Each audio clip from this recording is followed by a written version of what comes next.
Nadia has a grant proposal due in 36 hours, the most important funding application of her career. Her notes are organized, her draft is nearly finished. The sensible thing is to sleep, wake early, review with fresh eyes, and submit with confidence.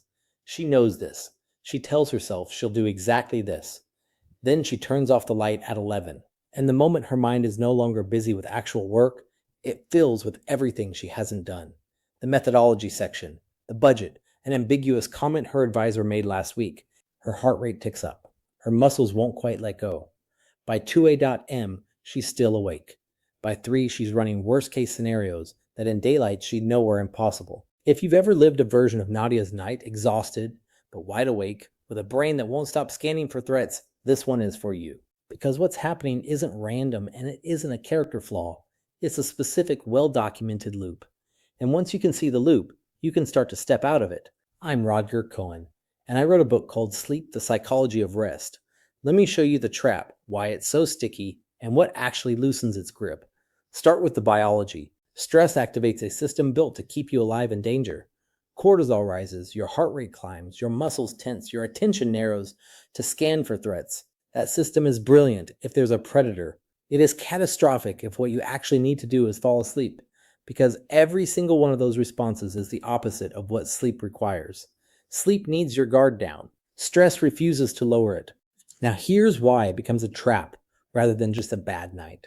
Stress keeps Nadia awake, but then a second thing happens. She starts to stress about being awake. I have to be sharp tomorrow.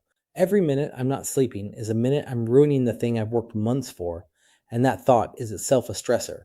It releases more cortisol, which keeps her more awake, which gives her more to stress about. That's the cycle. Stress disrupts sleep, and lost sleep becomes a new source of stress, and around it goes. The cruelest part of Nadia's night isn't that stress cost her sleep, it's that the lost sleep became the very thing she lay awake stressing about. And let me name one more thing, because it matters. At 3 in the morning, your brain is not a reliable narrator. Sleep deprived and cortisol soaked. It runs threat assessments that feel deadly serious and are almost always distorted. The catastrophes that seem certain at 3:00 a.m. routinely look absurd at 9. So part of breaking the loop is simply knowing in advance that your 3:00 a.m. judgment is not to be trusted. The thoughts will feel true. They are mostly chemistry. So what loosens the trap? A few things, and notice that none of them is.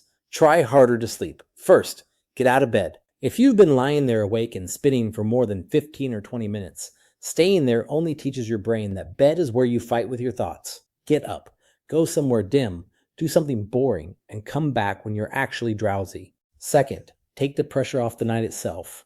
The math you're doing, if I sleep now I'll get 5 hours, is pure fuel for the fire. One imperfect night will not ruin your performance nearly as much as the anxiety about it will. Letting go of the demand to sleep is paradoxically what lets sleep back in. Third, handle the stress upstream during the day so it isn't waiting in ambush when the lights go off. And if this loop has become chronic, weeks and months, not one big deadline. There's a treatment called CBT-I, cognitive behavioral therapy for insomnia, that targets exactly this cycle, and the evidence behind it is strong. This video is educational, not medical advice, so if that's you, it's worth talking to a qualified professional. The trap isn't that you're stressed and can't sleep. The trap is stressing about not sleeping. The way out isn't more effort. It's taking the pressure off the night. If that helped, subscribe. The full series is drawn from the book Sleep: The Psychology of Rest. Link below. Next time, the sleep advice everyone repeats, why it almost never works on its own, and what actually moves the needle.